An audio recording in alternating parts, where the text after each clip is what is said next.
So now the next enthalpy is, here in this video we are discussing about the enthalpy of phase transformation.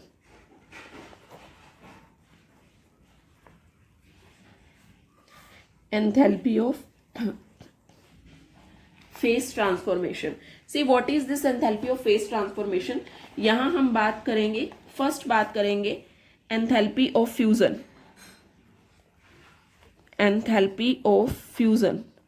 Enthalpy of fusion को आप represent करते हो delta FUSH से, और इसको हम define कर सकते हैं दैट ये वो चेंज इन एंथैल्पी है जो तब होता है, ये एंथैल्पी का चेंज, जब एक मोल सॉलिड सब्सटेंस कन्वर्ट हो रहा होता है लिक्विड स्टेट के अंदर एट इट्स मेल्टिंग पॉइंट, तो उसको क्या बोलोगे? Enthalpy of fusion. मतलब यहाँ पे तो फेस ही चेंज हो गया है, सॉलिड से लिक्विड में कन्वर्जन हो गया है. So this is the enthalpy change. Enthalpy change when one mole of a solid substance is converted into its liquid state. किस में कन्वर्ट हो रहा है ये? लिक्विड स्टेट के अंदर एट इट्स मेल्टिंग पॉइंट. और कौन से पॉइंट पे? मेल्टिंग पॉइंट के अंदर. So this is the enthalpy of fusion. ठीक है, जैसे हमने सॉलिड वाटर ले लिया, मतलब आइस ले लिया हमने, ये कन्वर्ट हो रहा है H2O लिक्विड के अंदर, तो डेल्टा फ्यूजन यहाँ पे एंथैल्पी चेंज आया है, that is plus 6.02 kilo joule. ठीक है, always remember that melting of solid जो होता है वो एक एंडोथर्मिक प्रोसेस है, आपको हीट देनी पड़ती है. So all enthalpies of fusion will be in positive forms. तो ये स्टार मार्क करके इसको लिख लो. melting of solid is endothermic. melting of solid आपका क्या है? endothermic है. so all enthalpies of fusion are positive. ये सारी क्या हो जाएंगी? पॉजिटिव हो जाएंगी. ठीक है, this was about the enthalpy of fusion. Next है हमारा enthalpy of vaporization. enthalpy of vaporization. See what is in enthalpy of vaporization? और नेम से ही पता चल रहा है, वो एंथैल्पी चेंज जब एक मोल लिक्विड का आपका कन्वर्ट होएगा वेपर्स के अंदर. when one mole of liquid किस में कन्वर्ट हो रहा है? वेपर्स के अंदर. This is converting into the vapours. और ये कौन से पॉइंट पे होएगा? At its boiling point. वो मेल्टिंग पॉइंट पे हो रहा था और ये काम किस पे हो रहा है? At its boiling point. Next is the heat of sublimation. Heat of sublimation means same वही enthalpy of sublimation.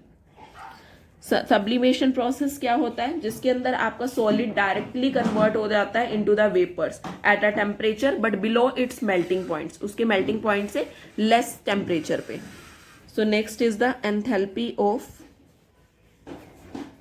sublimation. See what is in enthalpy of sublimation? This is the enthalpy change जब when one mole of solid changes directly into its vapors at a temperature below its melting point. Example अगर हम बात करते हैं, जैसे हमारा iodine है, ये आयोडीन सॉलिड फॉर्म में है, this is converting into iodine gas. तो this is delta sublimation H. यहाँ पे जो चेंज आया दैट इज 62.34 किलो जूल. ठीक है। और एक चीज ध्यान रखना, जो यहाँ पे मैग्नीट्यूड होता है ना एंथैल्पी चेंज का, जो वैल्यू आती है एंथैल्पी चेंज की, this always depends upon the strength of the intermolecular interaction in the substance. जो सब्सटेंसेस के अंदर इंटरमोलिकुलर इंटरेक्शंस है उसी के बेसिस पे ये काम होता है आपका। यहाँ पे जितना ज्यादा स्ट्रॉन्ग बॉन्ड होगा बिटवीन द वाटर मॉलिक्यूल्स, मान लो लिक्विड फेज के अंदर, मतलब जितना ज्यादा इंटरेक्शन होगा उतना ज्यादा एंथैल्पी का चेंज भी आएगा, क्योंकि उन इंटरेक्शन को ब्रेक करना पड़ेगा ना यहाँ पे। तो more will be the interaction, more will be the enthalpy change, ये ध्यान रखना है। Next is the enthalpy of hydration. Next हमारा एंथैल्पी है enthalpy of hydration. See what is in enthalpy of hydration? It is the enthalpy change जो एक मोल आपका anhydrous salt को कन्वर्ट कर रहा है into the hydrated salt. Anhydrous मतलब जिसके अंदर पानी नहीं है, और हाइड्रेटेड जो पानी वाला सोल्ट है, तो उसके अंदर। और ऐसा काम कब होगा? जब वो एनहाइड्रस सोल्ट आपका वाटर मॉलिक्यूल के साथ अटैच हो जाएगा, तो उस चीज को आप क्या बोलते हो? Enthalpy of anhydration, sorry enthalpy of hydration. Means यहाँ पे जो एनहाइड्रस सोल्ट है वो आपका किसके अंदर कन्वर्ट हो रहा है? हाइड्रेटेड सोल्ट के अंदर कन्वर्ट हो रहा है। This is getting converted into hydrated salt. और कैसे होगा? By combining with the required number of moles of water. By combining with required numbers of moles of water, moles of water. ठीक है, this was about the enthalpy of hydration.